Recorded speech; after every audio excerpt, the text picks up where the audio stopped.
하나님 말씀 보겠습니다. 에베소서 1장 1절에서 2절 말씀. 하나님의 뜻으로 말미암아 그리스도 예수의 사도된 바울은 에베소에 있는 성도들과 그리스도 예수 안에 있는 신실한 자들에게 편지하노니, 하나님 우리 아버지와 주 예수 그리스도로부터 은혜와 평강이 너희에게 있을지어다. 아멘. 주께서 이 말씀을 통해 우리에게 필요한 은혜를 주실 줄로 믿습니다. 오늘은 에베소서 강의 두 번째 시간으로 From 사도 바울 to 교회라는 제목의 말씀을 전하려고 합니다. 영어 공부하면서 From A to B라는 말 배운 적 있으시죠? A로부터 B로 이런 말이에요. 오늘 말씀의 제목은 사도 바울로부터 교회에게 라고 하는 의미죠. 현재 많이 사용되는 표현입니다. 누가 누구에게 보내는 편지인가 분명하게 제시해주고 있는 내용이 담겨 있어요. 바울은 이 표현같이 분명히 내가 이 사람들에게 보낸다라고 하는 확실한 표현을 이렇게 하고 있습니다. 오늘 우리가 함께 읽은 본문 중에 요 내용들이 지금 인사말이거든요. 1장의 서론 부분의 인사말, 그 인사말 중에 오늘은 1절에 해당되는 말씀들을 나누려고 합니다. 이 말씀은 에베소서의 송신자와 수신자, 보낸 사람과 받는 사람을 분명하게 나타내주고 있습니다. 하나님의 뜻으로 말미암아 그리스도 예수의 사도된 바울이 보내고, 에베소에 있는 성도들과 그리스도 예수 안에 있는 신실한 자들이 받는 그런 1절의 내용이죠. 사도 바울이 이 본문 속에서 분명히 밝히고자 하는 내용이 있습니다. 나는 선생이고 너는 학생이야 라고 하는 영화 속의 한 대사처럼 나는 누구고 너는 누구야 라고 하는 신분에 대한 분명한 정체성을 밝혀주고 있어요. 그래서 오늘은 이 두 가지 신분에 대하여 확인해 보려고 합니다. 왜냐하면 이 신분이 곧 저와 여러분의 신분이기 때문에 그렇습니다. 첫 번째 신분은 무엇이냐면, 사도 바울은 이렇게 자신을 소개합니다.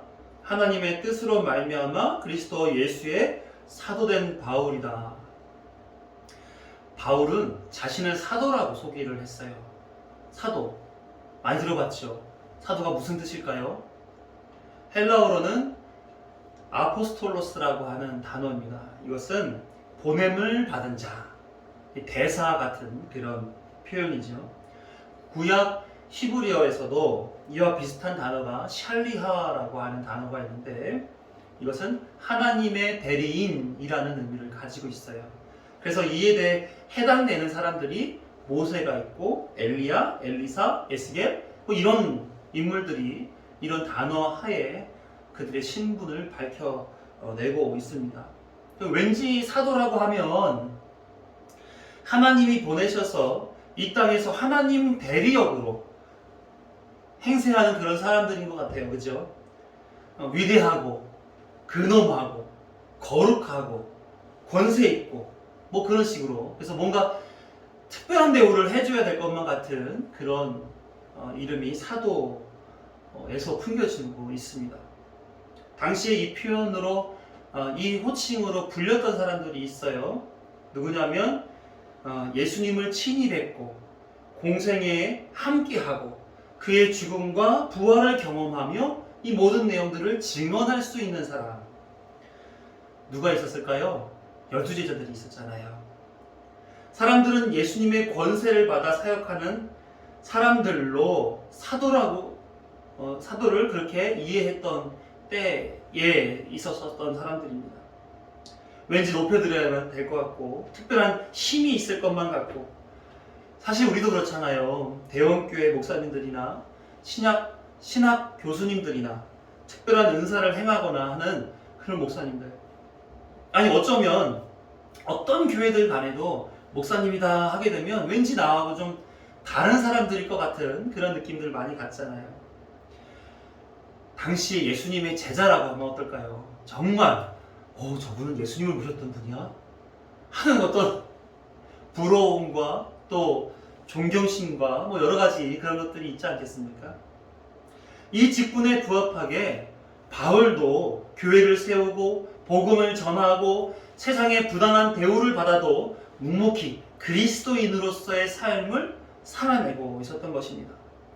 이외에도 여러 사람들이 사도라고 불리움을 받았고 그 역할을 했는데, 예수님의 동생 야고보도 그랬고요, 바나바, 안드로니고, 유니아 이런 사람들도 다 사도로 부름을 받아서 예수님의 지상 명령을 따라 그 직분을 감당하게 되었었습니다.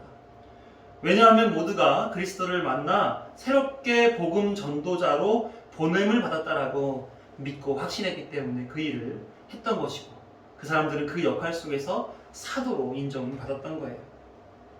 잠시 사도 바울이 스스로 어떻게 생각했는지 그의 자의식에 대한 고백을 한번 들어보자고요. 고린도전서 15장 7절에서 10절의 말씀 함께 읽습니다.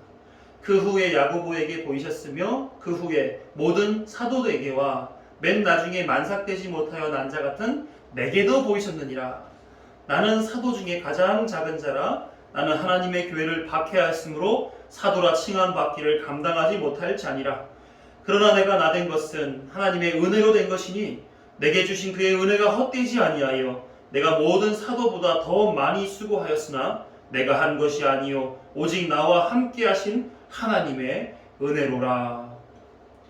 과거의 사도 바울은 하나님의 교회를 박해하고 핍박했던 사람입니다. 실제로 스데반 집사가 복음을 증거하다가 돌에 맞아 죽게 되었잖아요. 그 장소에도 사도 바울은, 그땐 사울이었죠, 사울의 이름으로 그곳에 있었습니다. 교회를 핍박했던 화려한 과거를 가졌던 자였지만 이제는 그리스도를 만나 새롭게 되었고 변화되어 결코 포기할 수 없는 사도라고 하는 신분을 받게 되고 그 역할을 했다는 거예요.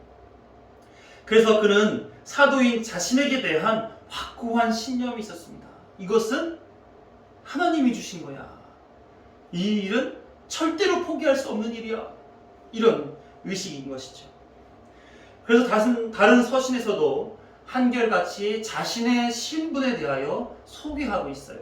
로마서 1장 1절을 보게 되면 예수 그리스도의 종 바울은 사도로 부르심을 받아 하나님의 복음을 위하여 택정함을 입었으니, 그는 분명히 사도라고 의식하고 있는 것 같지요. 고린도전서 1장 1절을 보게 되더라도 그렇습니다. 하나님의 뜻을 따라 그리스도 예수의 사도로 부르심을 받은 사울과 형제 소수들에는, 여기서도 마찬가지로 사도된 바울이다라는 자의식이 강하게 있음을 우리는 알 수가 있어요. 갈라디아서 1장 1절 사람들에게서 난 것도 아니요 사람으로 말미암은 것도 아니요 오직 예수 그리스도와 그를 죽인 자 가운데서 살리신 하나님 아버지로 말미암아 사도된 바울은, 그의 얼마나 강력한 의지가, 나는 사도야 라고 하는 자의지가 그에게 있었는가 하는 것을 우리는 잘 알 수가 있습니다. 우리가 지금 같이 하나씩 알아가고 있는 에베소서에서도 마찬가지로 사도된 바울이라고 자신을 소개하고 있고요. 이 이후로도 빌립보서, 골로새서 등등에서 자신이 은혜로 받은 이 사도직분에 대하여 누구보다도 수고 많이 하고 있고 그 본분에 책임을 다하기 위하여 죽는 날까지 헌신한다. 이런 이야기들이 곳곳에 등장하고 있는 것입니다. 그가 사도직을 담당하면서 겪은 그 내용을 하나씩 보게 되면 그의 사도적인 의식이 얼마나 강력했는가까지 우리 더 헤아려 볼 수가 있어요. 고린도후서 11장 23절에서 28절까지의 말씀을 우리 함께 읽어봅니다. 그들이 그리스도의 일꾼이냐 정신없는 말을 하거니와 나는 더욱 그러하도다. 내가 수고를 넘치도록 하고 옥에 갇히기도 더 많이 하고 매도 수없이 맞고 여러 번 죽을 뻔하였으니 유대인들에게 40에 하나 가만매를 5번 맞았으며 3번 태창으로 맞고 1번 돌로 맞고 3번 파선하고 1주야를 깊은 바다에서 지냈으며 여러 번 여행하면서 강의 위험과 강도의 위험과 동족의 위험과 이방인의 위험과 시내의 위험과 광야의 위험과 바다의 위험과 거짓 형제의 위험을 당하고 또 수고하며 애쓰고 여러 번 자지 못하고 줄이며 목마르고 여러 번 굶고 춥고 헐벗었노라. 이 외의 일은 고사하고 아직도 날마다 내 속에 눌리는 일이 있으니 곧 모든 교회를 위하여 염려하는 것이다. 얼마나 고통스러운 세월을 보냈습니까? 얼마나 죽을 고비를 많이 넘길 그런 인생 살았습니까? 이렇게 수고하고 애쓰면서도 그는 뭐만 생각했다고 그래요? 맨 마지막에 교회를 염려하는 거, 이게 본인이 해야 될, 절대로 포기할 수 없는 일이었다, 이렇게 얘기하고 있는 것입니다. 그는 사도로 직분이 주어진, 하나님께서 그렇게 허락하신 그 삶에 충실하기 위하여 그는 자신의 모든 생명도 아끼지 아니하고 헌신했다라고 하는 것을 우리는 볼 수가 있습니다. 마지막으로 그가 디모데에게 유언과 같이 남긴 말씀을 한번 더 읽어보면 이제는 그가 어떤 삶을 살았는지에 대하여 분명하게 알 수가 있습니다. 디모데후서 4장 6절과 7절 말씀을 읽어보죠. 전제와 같이 내가 벌써 부어지고 나의 떠날 시각이 가까웠도다. 나는 선한 싸움을 싸우고 나의 달려갈 길을 마치고 믿음을 지켰으니. 죽는 날까지 주어진 사도로서의 직분을 감당했노라고. 선한 싸움을 싸웠다. 달려갈 길을 마쳤다. 이렇게 영적 아들인 디모데에게 유언과 같이 말해주고 있는 것입니다. 누가 바울이 사도로서 역할을 한 것에 대하여 의심할 수가 있으며 누가 부정할 수가 있겠습니까? 그는 분명히 사도로 산 것이 확실한 것처럼 보입니다. 그런데 문제는 그런 사람이 있었어요. 그를 시기하는 사람들이 있었습니다. 그들이 말하기를 바울에게 사도라고 하는 것이 맞겠는가? 왜냐하면 그때 당시의 기준이 아까 말씀드렸던 것처럼 제자들이 사도로 불릴 만한 이유 있었던 것과 같이 사도 바울도 그와 같은 이유가 있었어야 되는 거예요. 예수님으로부터 부름을 받아 제자로 살아서 공생애를 함께하고 죽음을 맞이하고 또 부활을 목도하는, 그래서 그 지상 명령을 받은 자가 아닌 어느 날 갑자기 등장해서 이전에는 교회를 핍박하고 회방했던 자가 나 이제 예수님 믿어. 내가 전하는 말은 예수님이 가르쳐주신 복음이야. 이러면서 증거하는 그 얘기가 정말 사도로서 전하는 말씀이 맞겠는가 하는 의심을 갖게 만들어준단 말이에요. 그렇게 해서 의심을 많이 샀어요. 그래서 바울은 많은 분량을 따라서 자신이 사도다라고 하는 그 사실을 변증하는 데에 애를 씁니다. 고린도전서 9장 1, 2절 내가 자유인이 아니냐 사도가 아니냐 예수 우리 주를 보지 못하였느냐 주 안에서 행한 나의 일이 너희가 아니냐 다른 사람들에게는 내가 사도가 아닐지라도 너희에게는 사도이니 나의 사도됨을 주 안에서 인친 것이 너희라. 그는 원래 로마의 시민권자죠. 공의의 회원이기도 하고 바리새파 사람이고 가말리엘의 문화에서 엄격한 율법 교육을 받은 사람이었습니다. 지금으로 말하면 초엘리트, 그런 삶을 살 수 있는 1%, 그렇게 살 수 있는 사람이겠죠. 그런데 그런 위치에 있었던 사람이 어떠한 것도 주장하지 아니하고 다 포기하고 복음을 위해 고난을 자원해 살았던 것을 너희가 다 보지 않았느냐. 내가 가르쳤던 여러 가지의 복음으로 인하여 지금 너희가 만들어진 것이 아니냐. 너희는 지금 내가 여태까지 사도로서 산 것에 산 증인이요 열매라고 하는 그 사실을 지금 사도가 얘기하고 있습니다.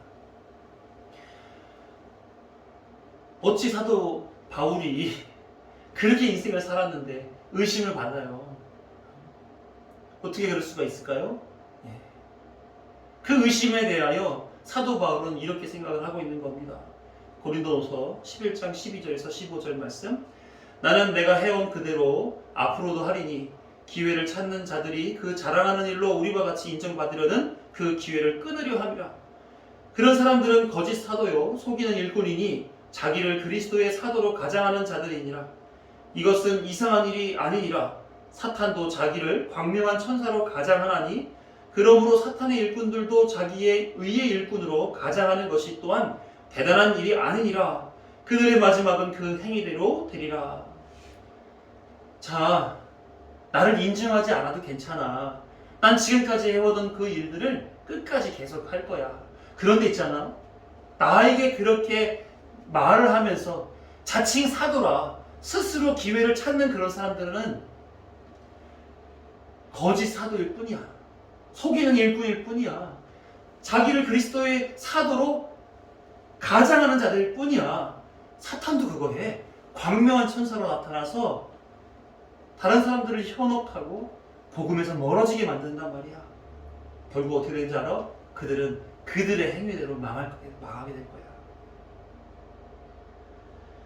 오늘 본문에서 바울은 이렇게 사도의 삶을 살게 된 것에 대한 분명한 자의식을 드러낸 것입니다. 사도된 바울. 내가 사도가 아니라고 얘기하는 사람들, 그런 사람들은 자신의 행위대로 결국은 심판받게 될 거야. 너무 강력하고 무서운 말 아닙니까? 강력하고 무서운 말이죠. 그럼에도 불구하고 그는 확고한 신념이 있었어요. 나는 하나님으로부터 말미암아 부름받아 세워진 사도다. 이것 때문에 그가 살 수 있었던 초엘리트의 삶을 다 포기하고 고난을 자초하고 산 것입니다. 세상의 어떠한 것보다도 사도로 사는 것이 그것이 나에게 큰 유익이다. 분명히 알게 되었던 것이죠. 그 이유가 분명합니다. 그가 말했듯이 이 직분 하나님의 뜻으로 말미암아 주어진 직분이기 때문에 그렇습니다. 그래서 1절에서 하나님의 뜻이다 이렇게 고백을 하고 있는 것이죠. 그가 사도의 삶을 산 것이 하나님의 뜻이라고 한다면 그거면 충분한 거 아니겠어요? 이에 순종하는 것이 영광 올려드리는 것이요 나에게 허락하신 구원에 대한 반응인 것이며 진정한 감사의 삶을 살아낸 것이 아니겠냐 말입니다. 빌립보서 4장 11절에서 13절 말씀, 여기서 그가 하나님이 나에게 사도로 신분을 주신 것에 대하여 고통스러운 삶을 살았지만 그러나 이건 고통이 아니라 감사다, 기쁨이다 하는 그 고백을 담은 말씀입니다. 같이 읽어볼게요.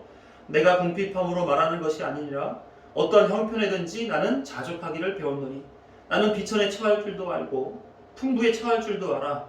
모든 일 곧 배부름과 배고픔과 풍부와 궁핍에도 처할 줄 아는 일체의 비결을 배웠노라. 내게 능력 주시는 자 안에서 내가 모든 것을 할 수 있느니라. 그의 이 글에 대한 마음이 어떤 것 같아요? 하나님 뜻 아니면 나는 어떠한 모습으로 살더라도 자족할 수 있어? 나는 충분히 살 수 있어?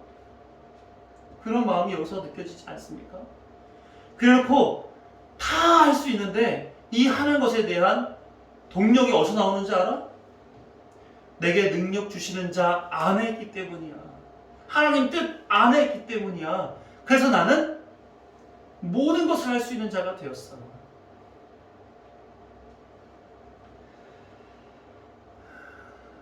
사도라고 하는 신분이 주는 하나님 앞에서의 어떤 감격스러움, 감동, 그 직분의 엄중함, 고결함, 숭고함 그런 것들로 완전히 사도 바울은 사로잡혀 있는 사람인 거죠. 하나님이 나를 세웠어. 그걸로 충분한 겁니다. 예전에 봤던 영화 중에 하나가 있었어요. 뭐 어떤 전쟁인지 모르겠지만 전쟁 영화였습니다. 근데 두 사람의 청년 그 병사들에게 저쪽 건너편에 있는 아군들이 정보를 잘못 받아가지고 어떤 독일군 부대에게 공격하러 가게 되는데 근데 잘못된 정보니까 가지 못하도록 막아라 라고 하는 그런 이제 전달을 할 수 있게끔 명령을 전하는 그 일들을 그 병사 두 사람한테 맡겼어요. 그래서 이 사람들이 한 2, 3km를 걸어가서 아군들에게 그걸 얘기해 줍니다. 왜냐하면 모르고 갔었을 때 몰살당할 위험이 있으니까. 그래서 이 두 사람은 중간중간에 어떤 상황이 벌어질지는 몰라요. 잠복하고 있는 적군들도 있을 수 있고 또 공중으로 비행기가 오고 가면서 포탄을 떨어뜨릴 수도 있고 아니면 스나이퍼들이 또 매복하고 있다가 쏠 수도 있는 그런 상황에 놓여 있잖아요. 그런데 이 둘은 지휘관으로부터 받은 그 명령을 전달하는 것이 얼마나 소중한지 한눈을 돌아보지도 않습니다. 그냥 거기로 가는 거예요. 왜? 나에게는 명령이 있으니까. 나에게는 그 책임이 있으니까 그것 쓰임 받는 그 자체가 그에게는 영광스러움인 거예요. 그래가지고 두 명이서 가다가 중간에 적군에게 하나가 죽게 되고 결국은 한 사람이 가서 전쟁 도발하지 말도록 총격 싸움하지 말도록 이렇게 명령을 전달하게 됩니다. 결국은 다른 전쟁이 벌어지진 않았죠. 많은 사람들이 몰살당하지 않고 살 수 있게끔 되는 그런 일을 하게 됐어요. 그렇게 책임 맡은 사람들은 책임을 준 분의 그 영광스러움을 경험하게 되는 겁니다. 영광스러움. 대통령의 업무를 대신하여 국무총리나 아니면 다른 나라의 대사로 나가 있는 사람들이 얼마나 그 책임을 다하고자 나라를 살리고 다른 나라들에게 영향을 미치는 그런 자리에서 최선을 다하지 않겠습니까? 자, 사도 바울은 그런 신분으로서 자신의 사도됨에 대하여 큰 자의식, 자긍심이 있었던 그런 사람이었습니다. 우리 그 사도에 대하여 기억해야 됩니다. 말씀을 따라서 보냄을 받은 자. 나중에 다시 더 얘기할 거니까 보냄을 받은 자, 보내신 분의 영광스러움이 담겨져 있는 그 직분을 받은 사도다라고 하는 점에서 사도 바울이 얼마나 그것을 귀하게 여겼는지를 우리가 한번 생각해 보면서 그 사도를 간직하길 바랍니다. 두 번째 신분은 교회예요. 교회. 본문은 이렇게 소개합니다. 1절 같이 보시면 에베소에 있는 성도들과 그리스도 예수 안에 있는 신실한 자들, 이렇게 하면서 에베소 교회한테 편지를 보낸 거잖아요. 한글 개역 성경은 여기서 성도들과 신실한 자들, 이렇게 뭐뭐와 뭐뭐, 그래서 and로 묶였죠. 그래서 이 사람들도 있고 이 사람들도 있는 것처럼 얘기를 했지만 사실 원문에는 그렇지가 않습니다. 그래서 표준 세번역 성경에서는 이렇게 번역하고 있어요. 에베소에 사는 그리스도 예수를 믿는 신도들에게, 이렇게 번역을 했고요. 공동 번역에서는 그리스도 예수를 진실하게 믿는 에페소 성도들에게, 그러니까 두 개가 있는 게 아니죠. 두 부류의 사람들이 있는 게 아니에요. 한 부류의 사람들인데 이렇게 연결이 되느냐, 끊겨져 있느냐, 이제 이렇게 우리가 할 수가 있어요. 이해할 수가 있어요. 그래서 이 내용을 다시 한번 직역하면 이렇습니다. 그리스도 예수 안에서 신실하고 에베소에 있는 성도들에게, 이렇게 직역할 수가 있어요. 이 사람들에게 편지를 보낸 겁니다. 그래서 본문을 보시면 바울은 에베소 교회에서 신앙생활하는 이들에게 성도라고 부릅니다. 성도. 그리고 그 성도를 신실하다, 이렇게 신실하다는 의미를 부여해주고 있어요. 그래서 우리는 같은 교회로서 이 성도와 신실이라고 하는 그 의미에 우리는 주목해야 될 필요가 있다, 이런 생각이 듭니다. 우리 한번 먼저 성도란 무엇인가 한번 알아보시자고요. 성도는 한자로 거룩할 성 무리도라고 하는 단어입니다. 거룩한 무리. 옆 사람을 보세요. 거룩해 보이시죠? 거룩은 있잖아요. 하나님과 하나님의 하늘의 것에 대한 속성입니다. 그래서 공중권세 잡은 자의 지배를 받는 이 세상에서는 거룩한 것을 찾아볼 수가 없어요. 한번 떠올려 보세요. 이 세상에 존재하는 것들 중에 거룩한 게 있는가? 이 거룩이라고 하는 것은 하나님께서 이 속성의 주체이십니다. 그리고 주관자가 되시는 거예요. 하나님은 언약을 통해 이 세상에 속한 자들 중에 내가 택한 자들을 거룩하게 만들어 주어 내 백성 삼겠다라고 언약을 맺어 주셨습니다. 그러니까 종종 이런 말 나오잖아요. 내가 거룩하니 너희도 거룩하라. 그럼 죄로 물든 세상 속에서 하나님의 부름을 받게 되면 그는 세상과 어떻게 될까요? 구별된 사람이 되는 거죠. 죄인들 속에서 거룩한 자가 되는 거니까. 죄와 거룩은 같이 있을 수 없습니다. 죄와 거룩은 같이 있을 수 없어요. 그래서 하나님을 본 자는 다 죽는다고 하는 거예요. 거룩하신 하나님 앞에 죄인이 누가 그 얼굴을 들 수가 있겠습니까? 그래서 죄로 물든 세상 속에서 하나님의 부름을 받게 되면 세상에서 구별된 거룩한 자로 서게 되는 것입니다. 그런 면에서 거룩은 세상에서의 구별이라는 의미를 가질 수 있는 것이죠. 그런데 이게 이제 성경의 의미라고 한다면 세상에서도 거룩이라는 의미를 사용해요. 그렇지만 예를 찾아볼 수가 없는 거죠. 보통 이제 거룩하게 되면 막연하게 뭐가 거룩해 라고 얘기할 수는 없지만 우리가 그 뉘앙스는 또 생각해 볼 수 있잖아요. 보통 착하다, 순수하다, 깨끗하다, 청렴하다, 억지로 끼워 맞추면 말이죠. 이런 의미의 윤리와 도덕적인 것에서 거룩을 찾으려고 합니다. 하지만 찾아지지는 않아요. 왜냐하면 하나님께서 주체이시자 주관자이시기 때문에 어떤 것에 대하여 그 의미를 부여해야 거룩을 소유할 수가 있기 때문에 그렇습니다.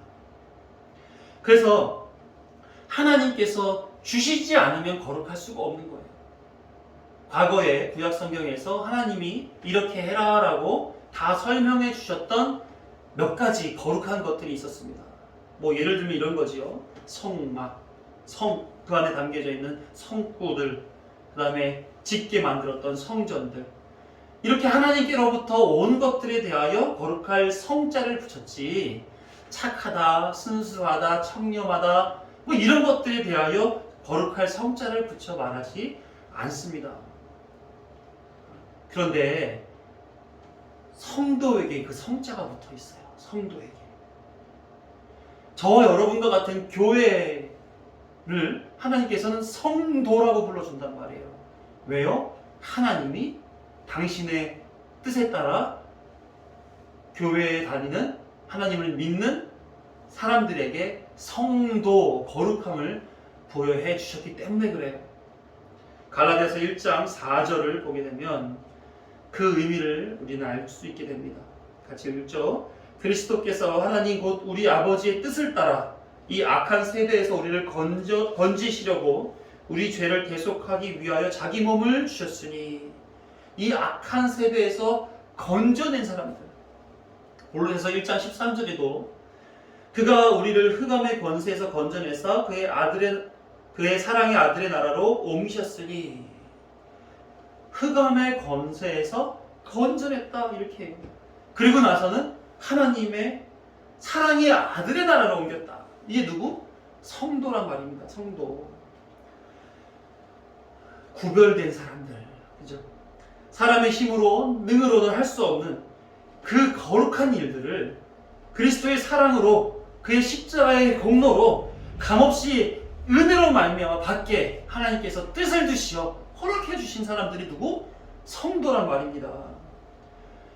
세상의 수많은 사람들 가운데 나를 택하셔서 성도되게 하셨으니, 성도됨이 얼마나 감격스러운 일입니까? 그렇잖아요. 여러분들도 성도 그러면 어떠세요? 하나님께서 나를 거룩한 백성으로 불러주셨어. 하나님께서 나를 그만큼 사랑하셔. 나의 생명의 값이 하나님의 아들 예수 그리스도신 거야. 감사하시죠? 이런 감격 때문에 하나님을 생각할 때마다 막 감격이 올라오고 눈물이 나고 그렇지 않습니까? 그런데 어떤 교인들은 성도라고 이름하는 걸 싫어합니다. 불편하게 여기실 때가 많아요. 내가 장로인데 성도라고? 내가 권사인데, 내가 집사인데. 마치 신앙의 직분을, 이 등급을 매겨가지고 성도라고 하면 제일 낮은 단계로 이해하고 계신 분들이 있습니다. 새신자가 왔을 때 부르는 것이 뭐 마땅하지 않으니까 성도님 이렇게 부르는 그 성도. 그런 성도가 성도지 내가 어떻게 성도야 이렇게 생각하시는 경우가 있어요. 그렇지 않습니다. 모든 그리스도인들은 다 성도입니다. 하나님께서 거룩하게 세상 속에서 구별하여 내시어 하나님 백성 삼은 자들, 이게 모든 그리스도인들의 정체성이고 신분입니다. 장로, 권사, 집사, 목사, 전도사 뭐 이런 직분들은 교회를 섬기는 일에 쓰이는 직분이에요. 그러니까 저는 어떤 사람입니까? 성도이자 목사이고, 여러분은 성도이자 집사님이시고, 뭐 그런 거 아니겠습니까? 그렇죠? 심지어 직분이 없어도 우리는 성도 이것으로 충분해야 되는 겁니다. 왜? 우리의 정체성이 그거예요.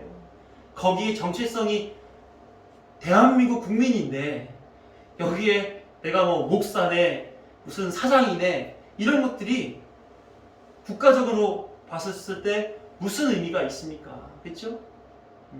내가 어느 나라 사람인가가 중요하죠. 우리가 영화에서 보게 되면 저 사람 미국 사람이야 하지, 저 사람 뭐 뉴스에서 보게 되면 홍콩 사람이야 하지, 홍콩의 의사 선생님이야 이렇게 얘기하지 않지 않습니까? 그 정체성이 거기에 있는 거예요. 그래서 성도로 충분한 것입니다. 에베소서 1장 7절 말씀을 보시게 되면 우리는 그리스도 안에서 그의 은혜의 풍성함을 따라 그의 피로 말미암아 속량 곧 죄사함을 받았느니라. 예수님이 십자가를 통해 속량하심으로 우리에게 은혜를 허락하여 주셨습니다. 구원받은 신분, 그 성도라고 하는 신분이 그 그리스도로부터 우리에게로 오게 된 것이에요. 그걸로면 충분한 것입니다. 그래서 우리의 관심은 우리를 구속하시기 위해 피로 값지고 사신 예수 그리스도께서 허락해 주신 신분에 관심을 가지면 됩니다. 신분에 관심을 가지면 돼요. 그리고 사역할 때는 뭐 사장님은 사장님의 역할이 있을 것이고 부장님은 부장의 역할이 있을 거 아닙니까? 목사는 목사의 역할, 장로는 장로의 역할, 권사는 권사의 역할이 있을 거 아니겠어요? 그럼 그때 거기에 집중하면 돼요. 지금은 뭐에 집중하자? 성도로서의 자신에게 집중하자는 겁니다. 자신의 신분이 성도이므로 성도에 집중하자 이 말인 거예요. 그럼 에베소 교회는 어떤 성도였나? 뭐라고 설명했다고요? 신실한 성도였다 이렇게 얘기하지 않습니까? 사전에서 이 신실이라고 한다면 믿을 신, 열매 실 이렇게 써서 믿음직하고 성실함 이런 의미로 세상에서는 사용합니다. 그런데 성경에서는 그 신실이 그런 의미가 아니에요. 말하자면 성실, 같은 발음이지만 다른 의미를 가졌어요. 동음, 이의어죠. 신실은 하나님의 자녀가 된 사람에게서 나타나는 속성입니다. 하나님의 자녀가 된 사람들에게서 나타나는 속성. 그러니까 사악함이 없고 순수하고 진실하고 정직하고 신뢰할 수 있고 경건한 모습이라고 우리는 이해할 수 있다 하는 거예요. 신실에 대한 사도행전의 예를 보게 되면 사도행전 19장 4절에서 7절 말씀에 이렇게 기록합니다. 바울이 이르되 요한이 회개의 세례를 베풀며 백성에게 말하되 내 뒤에 오시는 이를 믿으라 하였으니 이는 곧 예수라 하거늘 그들이 듣고 주 예수의 이름으로 세례를 받으니 바울이 그들에게 안수하매 성령이 그들에게 임하심으로 방언도 하고 예언도 하니 모두 12사람쯤 되니라. 여기서 4절을 보시게 되면 내 뒤에 오시는 이를 믿으라. 여기에 믿으라에 사용된 말이 신실을 나타내는 표현으로 사용되어진 말이에요. 하나님의 자녀가 되는 일에 예수를 믿는 것. 신실한 사람은 어떤 사람인가? 이처럼 예수님을 믿는 자라는 거예요. 예수님의 이름으로 세례를 받은 자라는 거고 예수로 말미암아 그리스도인 된 자를 신실한 자다 이렇게 얘기한단 말입니다. 그래서 신실한 자는 예수께서 구속하시겠다라고 하는 언약을 따라 이 땅에 사람으로 오셨고 하나님 나라를 선포하고 가르치고 연약한 자를 돌보시는 그 공생애를 사셨으며 때가 되어 십자가에 달려 죽으시고 부활하사 자신의 백성들의 구원의 완성을 이루시고 다시 돌아오신다라고 하는 약속을 하고 하늘로 올라가시면서 성령을 보내셔서 당신의 백성을 모으시는 일을 하시는 그분 예수 그리스도를 믿는 자가 신실한 자가 되는 것이다. 성경은 이것을 가르쳐주고 있는 거예요. 교회들에게 너희들은 나를 믿어 신실한 자가 돼. 이 얘기를 지금 계속 하고 있는 거란 말입니다. 기독교는 그리스도를 믿는 종교입니다. 아니 다른 종교와 대비되는 종교라는 표현 대신 유일하게 복으로 인도하는 그 복음이 기독교입니다. 기독교 중심에는 구원에 필요한 예수 그리스도의 일체가 담겨져 있는 성경이 있습니다. 그래서 성경을 배우고 확실한 일에 거하는 믿음이 기독교의 핵심이 되는 거예요. 기독교는 성경을 통해서, 성경은 믿음을 통해서, 믿음은 그래서 기독교의 핵심이 되는 그런 내용이 된 거죠. 루터가 이심칭의를 주장했던 것은 어떤 의미이기 때문에 오직 믿음으로만 의롭다함을 얻는다 이런 말이잖아요. 교회는 이 일을 위하여 믿는 일에, 예수 그리스도를 아는 일에 수고하는 자들의 모임이 교회인 것입니다. 성도인 것이에요. 사도 바울은 이처럼 에베소 교회에 있는 신실한 성도에게 편지를 씁니다. 몸은 떨어져 있어도 교회를 향한 고민은 그 심장을 뛰게 하고 있기 때문에 그들에게 있었던 위기에 대응하고 교회의 본질에 집중하게 만들기 위해서 성도를 향해서 마음을 다해 편지를 써 보낸 것이죠. 우리는 지금까지 에베소서 인사말에 담겨져 있는 두 가지 신분에 대하여 보았습니다. 하나는 사도요, 또 하나는 교회입니다. 성도입니다. 사실 이 두 신분은 다르지 않아요. 보냄을 받은 사도나 세상 가운데에 그리스도의 증인으로 살아나도록 보냄을 받은 교회, 성도나 모두가 감당해내야 되는 그리스도인으로서의 믿음의 삶인 것이죠. 갈라디아서 2장 20절 보면 내가 그리스도와 함께 십자가에 못 박혔나니 그런즉 이제 내가 사는 것이 아니요 오직 내 안에 그리스도께서 사시는 것이라. 이제 내가 육체 가운데 사는 것은 나를 사랑하사 나를 위하여 자기 자신을 버리신 하나님의 아들을 믿는 믿음 안에서 사는 것이라. 사도 바울이 고백하잖아요. 내가 여태까지 살아가는 것 내 안에 그리스도께서 살아가시기 때문이야. 나는 이 믿음 안에서 사는 것으로 충분해. 누구의 고백 같아요? 교회가 이걸 고백하지 않습니까? 우리 안에 누가 계신가? 예수 그리스도. 예수 그리스도가 나를 주관하셔서 나는 믿음으로 순종하여 그 삶을 산다. 사도나 교회 성도나 같은 표현이란 말입니다. 같은 표현. 그래서 이 인사말에 담겨져 있던 그 신분이 비단 에베소 교회 성도들에게만 주어진 것이 아니라 소아시아에 있는 여러 교회들 뿐만 아니라 지금의 현대의 우리 교회들까지 또 이전과 이후로 오고 오는 모든 세대의 그 교회들까지 다 해당되는 편지라는 말이에요. 그래서 이 두 가지 신분을 우리는 기억해야 됩니다. 그리고 두 가지 신분을 늘 자각하고 내 안에 담고 있어서 나는 그럼 어떻게 살아야 되지? 라고 하는 늘 고민스러운 삶 속에서 살아야 된다고 말씀드리고 싶어요. 사도 바울은 그래서 자신에게 주어진 그 사명, 그 감당하기 위해 모든 좋은 조건들을 다 내어놓고 목숨을 걸고 그 길을 산 거예요. 죽을 뻔한 경우도 너무나 많았지만 인간적으로 그러고 살고 싶었겠어요. 근데 그게 하나님의 뜻이라니까. 우리도 마찬가지잖아요. 교회로 부르신 하나님, 우리에게 말씀을 먹이시는 하나님, 우리로 하여금 그리스도인 되게 하신 하나님, 하나님 나라 허락해 주시기 위하여 우리로 하여금 고난의 삶을 살고 연단의 삶을 살고 주의 은혜 가운데 두시는 그 하나님, 그 하나님의 뜻을 따라 우리가 사도요, 성도요, 교회로서 우리는 살아야 되지 않겠냐는 말입니다. 사랑하는 성도 여러분, 한국 리서치 통계를 보니까 여러 종교들 가운데에 개신교가 가장 종교 활동의 참여율이 높다고 나왔습니다. 기독교인들 중에 51%가 매주 출석하며 말씀의 영향을 받고 있다고 그래요. 다른 종교 어떤지 알아요? 천주교는 25% 정도가 매주 성당에 가서 미사를 드리고 불교는 2%밖에는 되지 않는다고 합니다. 사실 51%는 높은 수치라고 생각하지 않아요. 목사로서 저의 기준은 100%였으면 좋겠습니다. 다들 그렇게 신앙에 집중했으면 좋겠어요. 그렇지만 또 여러 가지 또 인간적인 이유가 있어서 그렇지 못하는 경우들이 발생하니까 이해는 됩니다. 이해는 할 수 있어요. 하지만 안식일을 기억하여 거룩하게 지켜야 하는 우리의 정체성에 입각해서 볼 때 100%가 돼야 되겠죠. 그렇지만 이 51%가 타 종교보다는 비교적 신앙생활에 대한 훈련, 습관이 잘 되어져 있다라고 하는 것을 우리에게 반추하여 보여주는 거기 때문에 그래도 이 정도면 뭐 선방했다 이런 생각은 좀 듭니다. 뿐만 아니라 삶에 가장 영향을 많이 받는 종교가 뭐냐? 기독교라고 하는 거예요. 여기에 영향을 가장 준 것이 무엇인가 또 질문했더니 말씀이 영향을 제일 많이 주는 내용이더라 이렇게 통계에 나와 있었습니다.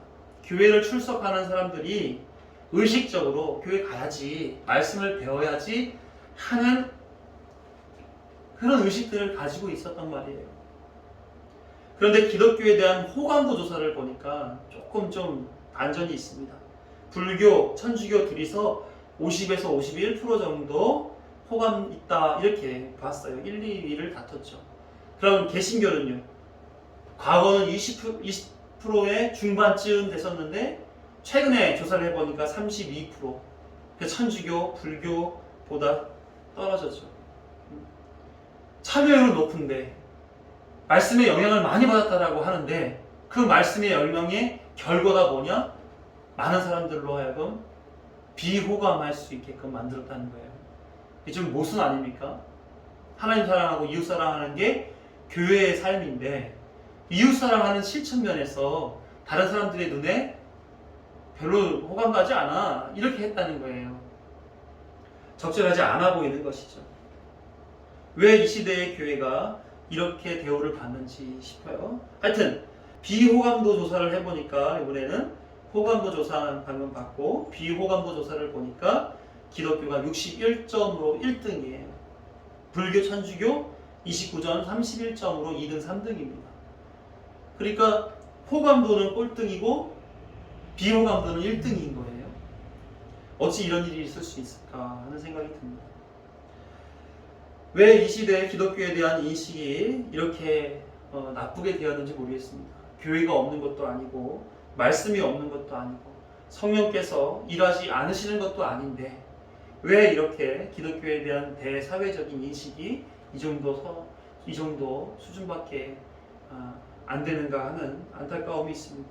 하지만 저는 세상의 인식을 좋게 하기 위하여 더 무엇인가를 해내야만 된다 하는 것엔 반대합니다. 이걸 하면 교회로서 인기가 좋아지고 호감이 높아지고 이걸 하지 않아서 비호감도가 높아진 거다? 저는 그렇게 보지는 않습니다. 물론 그렇게 사람들에게 좋을 만한 것들을 하는 것은 나쁘지 않은 거죠. 나쁠 건 없다고 생각이 들어요. 하지만 세상이 보는 대기독교, 이 기독교가 사람들 눈에 좋게 여김을 받기 위하여 그들에게 뭔가를 해주도록 우선순위 매겨지는 것은 저는 아니다라고 생각하는 것입니다. 우리가 나눴던 말씀과 같이 우리는 교회로 살면 됩니다. 그리스도 안에서 성도로, 사도로 신실하고 믿음 있게 살면 되는 거죠. 그렇지 않습니까? 그런데 믿음으로 사는 일이 세상과 구별되는 것이 아니라 세상 속에서 믿음으로 사는 것이기 때문에 소위 사랑이라고 하는 어떤 표현이 드러나게 되어 있어요. 사람들은 그 사랑이라고 하는 표현을 보면서 이 기독교인, 이 교회 좋네 나쁘네, 호감, 비호감 뭐 이렇게 판단할 수 있습니다. 근데 우리 중요한 거 한 가지는 뭐냐면 기독교가 존재하는 것이, 교회가 있는 것이 저들을 위해서 있는 건 아니라는 거예요. 저들을 구원하기 위하여 하나님이 보내준 전초기지일 뿐인 것이지 저들의 입맛을 맞춰주라고 보냄을 받은 자들이 아닙니다. 교회는 예수 그리스도의 증인들의 모임이에요. 구원받은 자들의 모임입니다. 하나님을 찬송하고 영광 돌리고 경배하는 자들의 모임인 거예요. 그 말씀에 순종하고 그 말씀대로 살고자 마음과 뜻을 다하는 사람들이 모인 것이 교회란 말입니다. 그래서 거룩할 성무리도 성도 아닙니까? 거룩한 무리. 근데 왜 세속적인 죄의 눈으로 바라보는 저 사람들에게 호감, 비호감 받을 것에 대하여 생각하고 고민을 해야 되냔 말이죠. 우리가 자신의 신분에 맞게 살면 되는 겁니다. 신분에 맞게 살 때 참 저 사람들은 참 뭔가 달라. 나보다 훨씬 더 뭔가 특별한 뭔가가 있는 것 같아. 그런 인정받으면 되는 거예요. 저 사람이랑 대화하고 싶고 저 사람과 뭔가 같이 함께 하고 싶고 그런 느낌을 가질 수 있도록 성도로서의 삶을 살면 되는 겁니다. 성도로서의 삶을 살면 되는 거예요.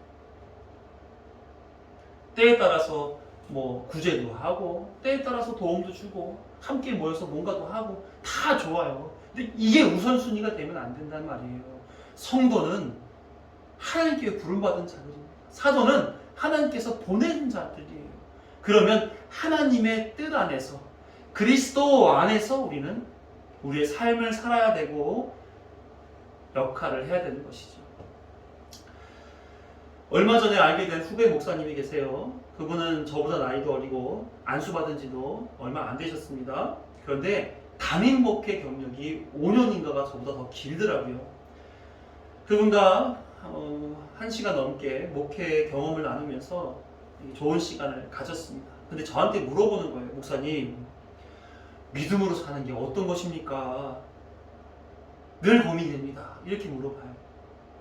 그러니까 순간 속으로는 당황했죠. 뭐라고 대답해야 되지?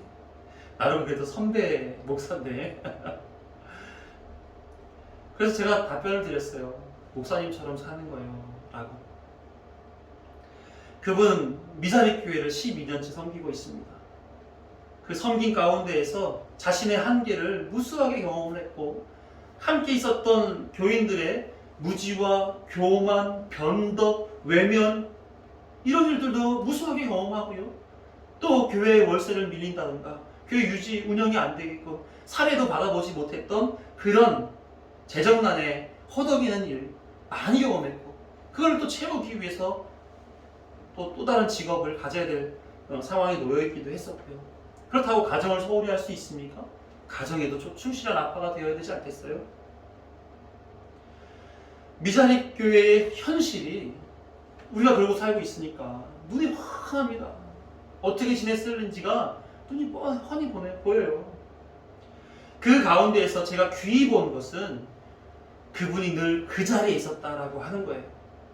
하나님이 뜻대로 자신에게 주어진 그 그리스도인 성도 목사라는 그 직분에 그는 순종하여 그 자리에 늘 있었다는 것입니다. 경찰은 경찰이기 때문에 도둑을 잡고 수사를 하고 질서 유지를 시키며 신분에 걸맞게 역할을 하는 존재입니다. 그렇죠? 의사는 치료하고 상담하고 의술에 대하여 지도하는 역할을 하는 사람들이에요. 세상의 모든 직업들이 다 그 위치에 맞게 자기 일에 최선을 다하면 됩니다. 그런데 여기에 권력, 돈, 인기, 명예 이런 것들로 욕심이 들어가기 시작하게 되면 변질이 됩니다.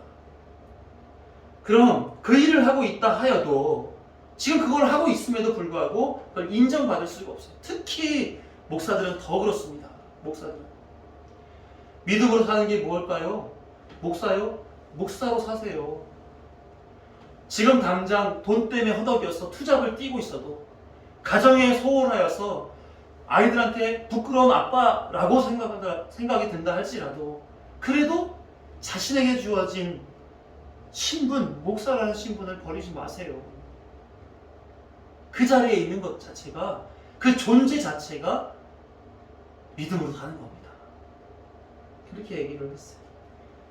함께 저도 그 상황에 놓여져 있는 사람이니까 함께 마음이 뜨거워졌던 기억이 납니다. 교회는 하나님께서 주신 신분에 맞게 교회의 삶을 살면 됩니다.